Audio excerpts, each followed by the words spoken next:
जम्मू कश्मीर के मुख्यमंत्री उमर अब्दुल्ला ने ईरान पर जारी युद्ध को गैर कानूनी और नाइंसाफीपूर्ण बताया है। उमर अब्दुल्ला ने कहा कि ईरान पर थोपी गई इस जंग और वहां इंसानियत के खिलाफ हुई बर्बर कार्रवाई का कोई भी समर्थन नहीं कर सकता। उन्होंने ईरान के सर्वोच्च नेता अयातुल्ला खामेनेई की हत्या की भी कड़ी निंदा की।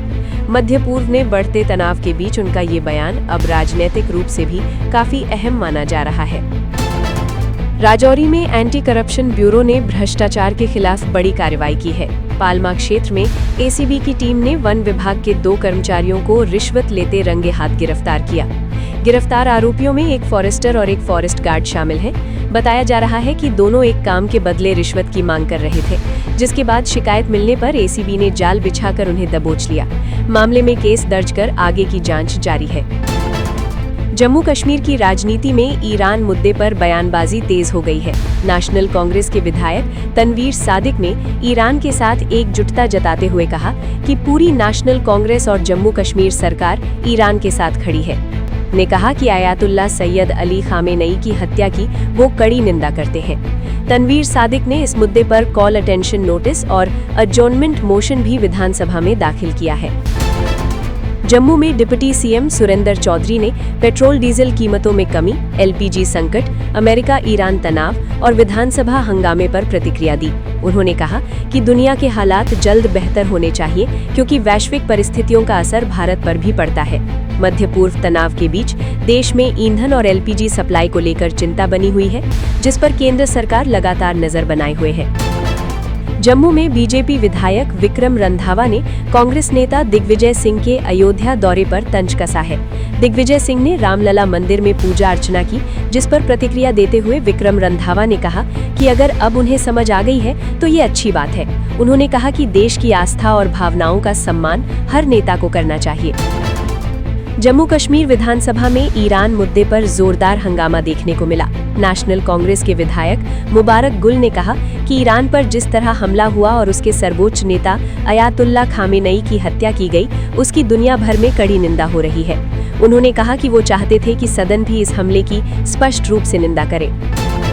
जम्मू कश्मीर विधानसभा में ईरान मुद्दे पर सियासी घमासान तेज हो गया है।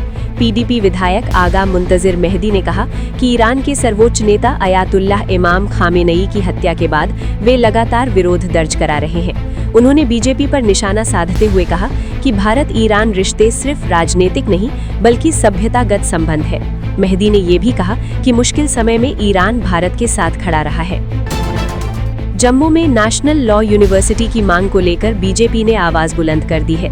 बीजेपी विधायक सुरजीत सिंह सलाथिया ने कहा कि पार्टी ने विधानसभा से लेकर सड़क तक इस मुद्दे को मजबूती से उठाया है। उन्होंने यूटी में बैकडोर आउटसोर्सिंग के जरिए युवाओं की नियुक्तियों पर भी सवाल खड़े किए। सलाथिया ने कहा कि जम्मू के युवाओं में भारी नाराजगी है और बीजेपी इस मांग को लेकर अपना संघर्ष जारी रखेगी। जम्मू में नेशनल लॉ यूनिवर्सिटी की मांग को लेकर बड़ा प्रदर्शन देखने को मिला। बीजेवाईएम कार्यकर्ताओं और जम्मू यूनिवर्सिटी के छात्रों ने सिविल सेक्रेटेरिएट के बाहर जोरदार प्रदर्शन किया।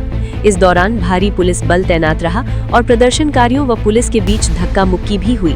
प्रदर्शन में अरुण प्रभात, अरविंद गुप्ता, शगुन परिहार, युद्धवीर सेठी और लॉ स्टूडेंट्स ने जम्मू में नेशनल लॉ यूनिवर्सिटी की स्थापना की मांग दोहराई।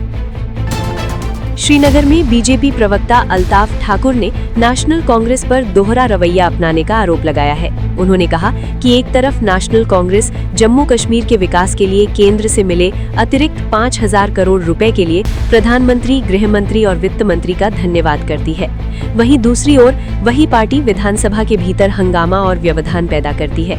अल्ताफ ठाकुर ने इसे जनता के साथ राजनीतिक विरोधाभास करार दिया। श्रीनगर में नेशनल कांग्रेस प्रमुख फारूक अब्दुल्ला ने इजराइल ईरान संघर्ष पर शांति की अपील की है। फारूक अब्दुल्ला ने कहा कि वो दुआ करते हैं कि ये जंग जल्द खत्म हो और दुनिया में अमन कायम हो।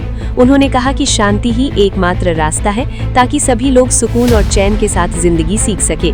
मध्य पूर्व में जारी तनाव के बीच उनका ये बयान काफी अहम माना जा रहा है।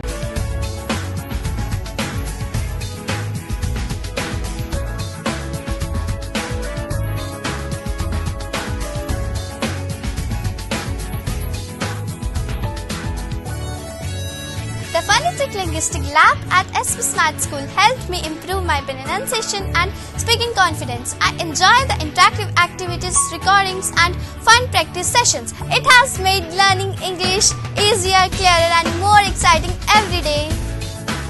Transforming education through life skills and lifestyle learning. Beyond books, excellence in sports, NCC and co-curricular activities. At Kingstar, every facility speaks of quality and commitment. From professional cricket grounds to advanced indoor setups, Kingstar provides everything a young sportsperson needs to perform at the highest level.